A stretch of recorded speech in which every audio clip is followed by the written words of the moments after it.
Okay, Podsters, this is it. This is your tipping point, your moment to take action or live with never knowing what could have been. We all have that thing that we know we are meant to do that scares us, that we're not sure we can do, and that we know we need a little help doing. My Do the Thing Fall Retreat is happening October 13th through 15th in where else? Cape Cod, in the tranquil seaside town of Truro, where I've hand selected a beach house for 9 like-minded women to get together and do the thing. You already know that there's a life waiting for you on the other side of this thing. And this powerful, intimate 2.5-day workshop is exactly what you need. If you don't do it now, you probably never will. Don't live with regret. Do the thing. Click the link, fill out the very brief application. Let's hop on a call because I want to make sure it's the right fit for you. Together, let's do the thing.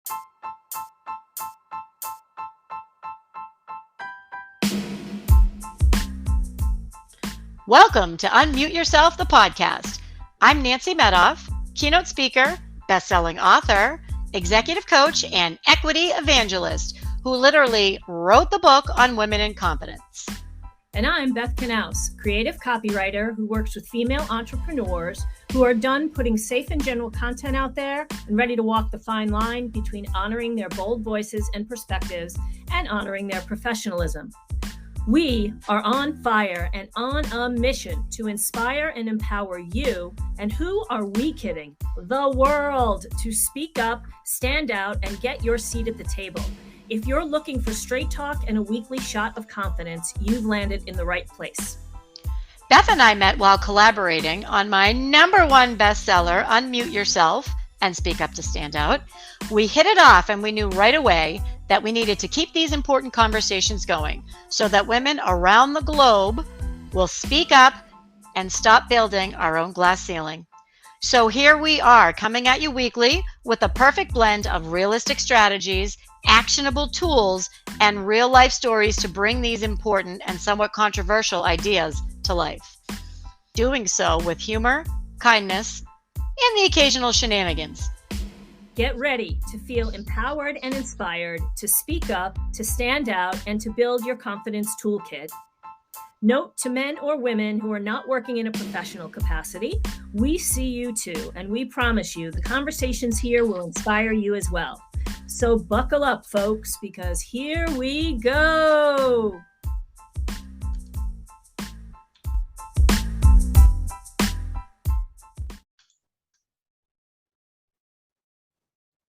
Hi. Hi, Nance. Hi, Beth. How are you? I just haven't seen you in like 5 minutes. I know.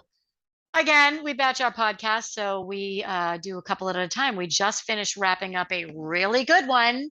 So we are warmed up, we are fired up, and we are ready to get authentic. We are ready to go. Yes, on this concept of authenticity, which I have to say, I think I've gotten a bad rap, not a bad rap, but I've written a lot and spoken out a lot about this word because for a while it was super trendy. Everything was authentic. It was authentic. People used it in their copy. They used it and, how to become your authentic self. And it's like, it's not a costume. It's not like a skill you learn or a hat you put on. Right? Authenticity is how do you accept being yourself at your best, flaws and all, as a human, knowing your individual, unique purpose, right? And owning that that's who you are, that you accept all the pieces of your puzzle. Nobody else has the same pieces. And so that's what makes you authentic. And it's not something you do. It's something you are. You don't say, oh, I'm going to become my authentic self. And I guess you could say that, but it's not like saying, oh, I'm going to go from being a representative to a supervisor, right? It's really just about being open to, okay, I'm going to accept I have some flaws, but I'm going to spend more time focusing on what my magic is. What do you think? I agree. Yes. And as you were talking, I was writing that down because I like it. It's not somewhere you go. You are always authentic. You are always you. So to me, I agree with you. I would add honoring who you are, right? Mhm, Like you said, accept, which yes, you have to accept and honor. Like mhm. I say, step into it. So you don't become authentic. And I would say you can step into who you are. And when you step into who you are, then you are living your truth. To me, that's authenticity. That's what I mean. Yeah. Authenticity to me is living your truth, all and everything that comes with it, the Right, good, the bad, and the ugly. But right. it is owning that, stepping into that and owning it. And for people who don't think they're authentic, because oftentimes you can be in your authenticity, but maybe you have something that's blinding you to it and that makes you insecure about it. And so you don't see it, and other people do see it. Um, but I think that we all have places in our life where we learned to not necessarily be authentic, right? And so I grew up as an only child, but I feel like I see it in other people I know who have siblings, right? Where it's like, if I want a certain type of attention, I have to fall in line in this way because this is what other people expect of me.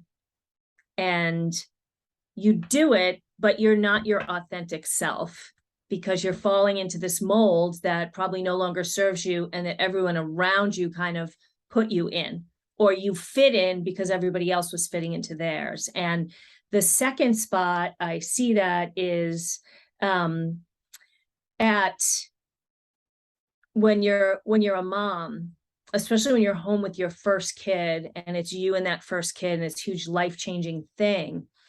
You want to be accepted and you want to belong, whether it's at the playground or the mommy and me or the coffee shop or wherever it is, because first time parenting can be isolating. It can really be isolating and you really need to build those relationships. But sometimes there's some people pleasing that goes along with it, right? Because not everybody wants to raise their kid the same way, or not everybody feels the same way about breastfeeding, or not everybody, goes back to their pre-baby weight, or there's all these things. And it's like, I just want to be in this group so I'm not alone. And so I think it's important to ask ourselves, do we put ourselves in group situations where we feel we have to be someone else to belong there? Because then you shouldn't be there. So much to agree with you there. It's yes. What I had written down was many people go through their whole life without stepping into who they are and without being authentic or stepping into really what makes them happy and who they are. There is no judgment. So let me back up. So there's no judgment there. So let's take a Stepford wife. I'm dating myself. So let's take what's a modern example of a Stepford wife? I'm trying to think. I'm watching this show on Hulu, Candy. Have you seen this show? And anyways, No. yeah. And it's back in the 70s. So this is great. This because this is what I wanted to talk about. We're not in the 60s anymore, where here is what you were supposed to be as a female or a male, right? Because we have male listeners, and this applies to them as well. If you were the male, you went out, you earned, your life was predictable, you did this, you had the car, you had the 2.3 children, you lived in the ranch house. That's gone and that doesn't exist anymore. So, but think about the people during that time who did what they thought they were supposed to do, but never really lived their truth, never really got to be who they were because they were trying to fit the mold. Mm-hmm. And that doesn't mean they weren't happy.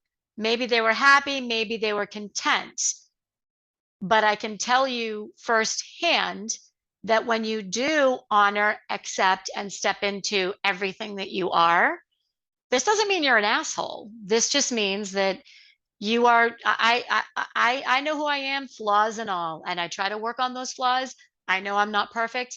The minute you step into your truth, your life will change for the better and you will never look back, particularly in your career Mm-hmm. or in your business. I look at people who, women mostly, who have these businesses that they started, and I can tell after 5 minutes talking to them or being in the room with them, and you probably can too, Beth, that this is not what they want to be doing. This is not who they are. They think they can make money and they have an interest or a skill set in here. So they are monetizing it. And I applaud them for that. I would suggest that if they figured out really what is it that they want to, who are they and what do they want to be doing, that they could be a lot happier, make a lot more money and live their truth. Yes, I agree. I agree. You see a lot of people fall into those. I mean, I know personally that I think my parents wanted me to go to 4 years of college, or I know my dad did. And I think I was a great student academically, and they wanted me to do accounting or something like that. And I really didn't want that. I always had like this kind of creative streak, and I ended up going to school. I went to a high school that was also a trade school, and I went to be a hairdresser. And I mean, my mother was mortified that she couldn't tell people I was. Meanwhile, I went out and worked and made more money than she made at the bank she worked in, and that was never, it was like, I like this. This is what I want to do. I don't really care what your friends think. I think I always had a little bit of that. Like, no, I'm not doing that. So, but Um, it's right. So imagine if you'd worked at the bank or done whatever for 20, 30, 40 years. And yeah. these are the things you see the movies about where people, lose it when they turn 50 or 40 or whatever the case may be. So, yes, I just thought of why I'd made that note you asked me about. Oh, So, this goes back to our number one rated podcast is The Happiness Curve, and how you become happier the later you are in life. I think part of that is because later in life, you know what makes you thrive, you know what you want to do, and you have the luxury of being able to do that. When you're in your 20s and your 30s, you're still figuring it out. You mhm. don't necessarily know yet. Like you're trying out different things. You're trying this out. Maybe I like this, but as you get older, that's when you really start to figure out, okay, this is not for me. This is, how do I get to spend more time doing this? And that's where I would ask, if you're younger and you're not loving what you're doing, what are you doing outside of work to figure out what it is you like to do? I know Right. that was a very long statement. Or even people that are in their 40s and 50s. If you don't feel that you're being your authentic self, or you don't think that you're living your truth, how are you going to figure out what that is? Right. Right. How are you going to explore? Because, if you're not living your truth, it's a little soul sucking and exhausting. So you do have to kind of motivate yourself to be like, okay, I just worked at this thing that I don't really think is who I am. I need to spend my other time, finding joy in other things so that I Mhm. can figure out what the heck I have to change, right? What do I have to do to find that sweet spot where I can acknowledge my authenticity?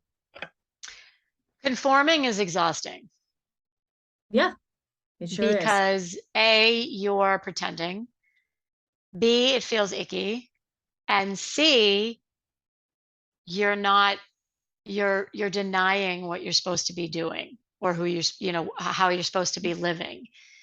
And once you get clear on it, and again, this isn't about being perfect. This is about doing what you're meant to do and what lights you up. And when you can do that, all this noise no longer matters. So like let's take your career as an example. So by your career, I mean either your business, or if you're working for another company, your career. Once you figure that out and you get to step into that, much less bothers you, much less comes across your radar. I'm not saying that there's no noise, but it doesn't matter. The bullshit that goes along with either your peer group or your mastermind or your boss or whatever the case may be, it starts to fall away because you're doing what you love to do. And so it doesn't matter anymore. Is that Yeah. clear? Yes, absolutely. And the thing I want to say that makes me a little crazy about the word authentic and authenticity is that there really is no other word that you can replace it with, right? As a writer, I'm always like, oh, everybody's saying X, I'm going to find a different way to say it. And there's really no other word. The closest word for me is genuine, but it doesn't quite do it. So that's also been the frustrating thing for me when everybody's been saying authentic this, authentic that. And I also feel like if you have to say, I'm being my authentic self, you really shouldn't have to say it, right? It's Right. something other people see in you. It's an Right. energy that you give off. So yeah, those are my other comments about ambition, about authenticity. Do you think you're seeing that word more, or do you think for some reason you're noticing it more? Well, I think it's calming down a little bit. But at first, when it first came around, I think everybody loved it. And there's a reason to love it. It's a fabulous word. It's just, are people using it? But you're right. Then I was like, oh my God, it's everywhere, It's in the refrigerator, it's under the bed. Everywhere is authentic and authenticity. And but it obviously shows that people want that. They want that concept of authenticity, and they want to figure out, how do I get it? And I think the answer is you'll know that you have it when you don't have to be pointing it out anymore. I agree. And as you were saying, people want that. You don't just get it. You have to work for it. You Mhm. don't get it. You got to go through a lot of work for that, a lot of self-reflection, a lot of difficult things to hear about yourself, a lot of uncertainty, a lot of soul searching to be able to figure that out. To your point, you can't wake up and just say, well, it's Tuesday and I've decided today I'm going to be my authentic self, because you don't know what it is unless you do the work. Right. Yeah. And it's not selective like that. Like on some days you have it, and some days you don't. I also think that it requires courage, because let's face it, if you're really going to be your authentic self, this is again, spoiler alert, there are people who may not like your authentic self. So what? So what?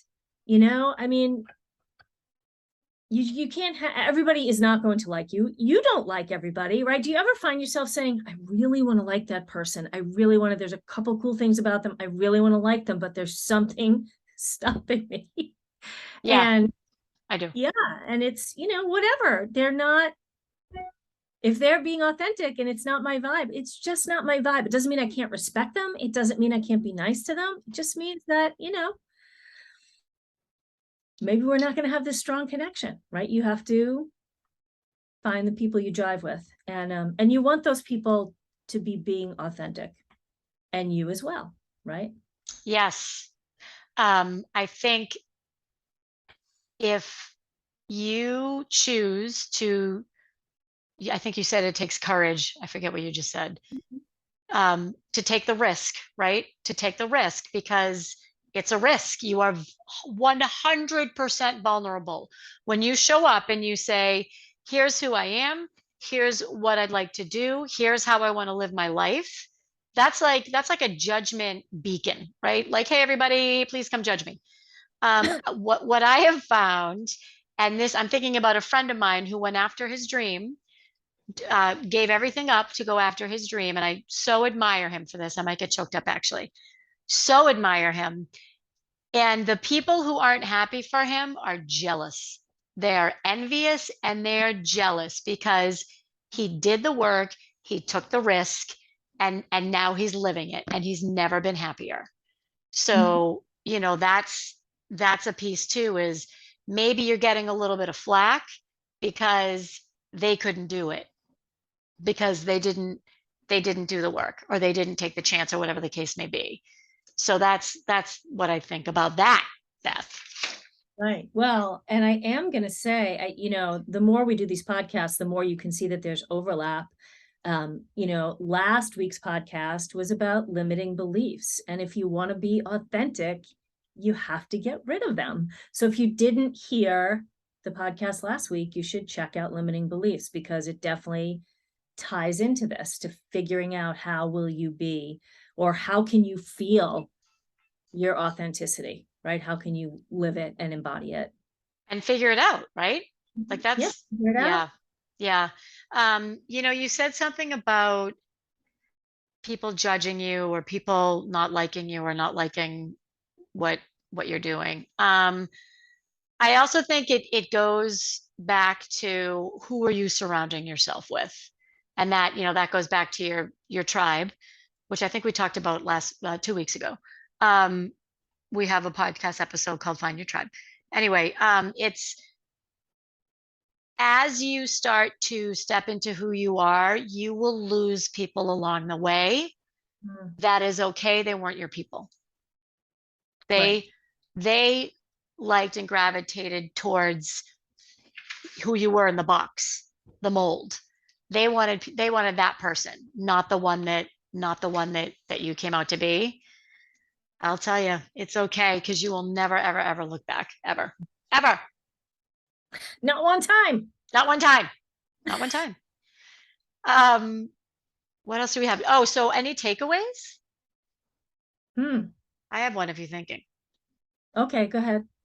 Um, so this is actually in the book, but of course we would like you to buy the book. But if you don't want to buy the book, there is this is for people who are trying to figure out career wise. This is only career, and career is only 10-20% of who you are, whatever that number is for you.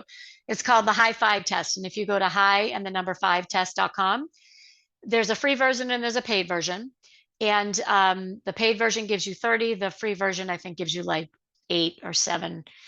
And you answer a series of questions. It'll take you about 20 minutes and it gives you back your core strengths. And your strengths are what you love to do. Because you love to do it, you keep doing it. Because you keep doing it, you get better at it.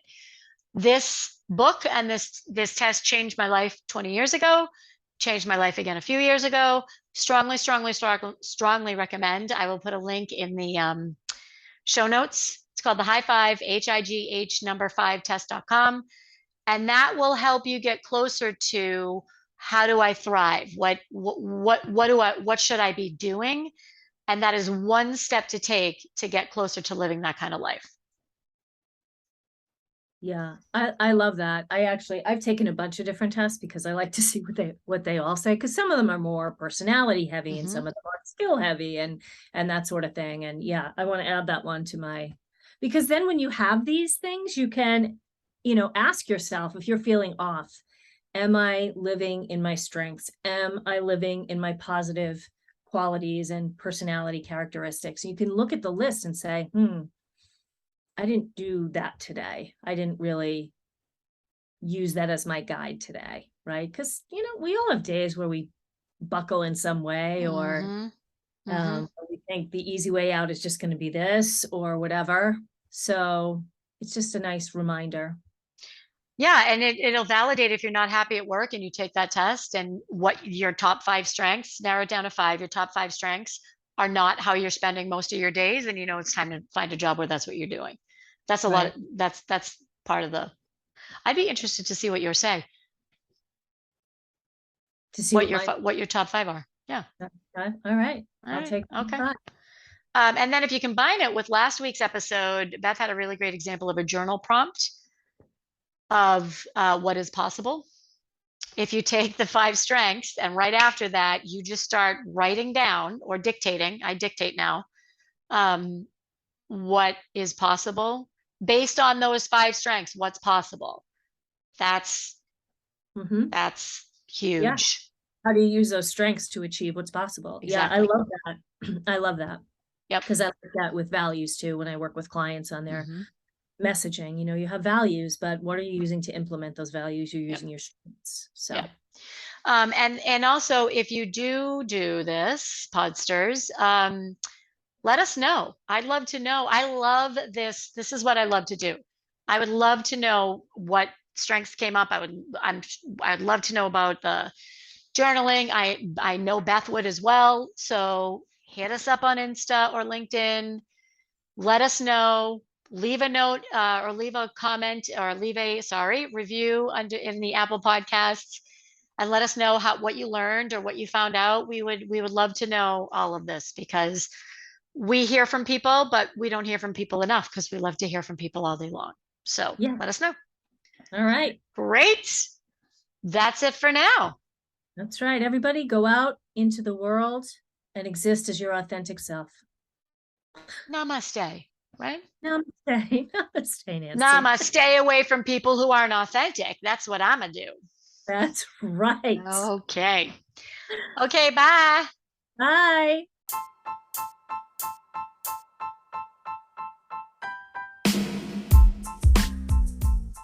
That's a wrap, Podsters. If you were thinking of someone as you were listening to this, share it. If you nodded along and even shouted out a couple of yes, leave us a review. Please, please, please. If you want to make sure you don't miss next week's episode, hit that follow button. And you can find us everywhere. And if you would like to learn more about us and exactly what we do, take a look in the show notes for our deets. See you next week. Podsters.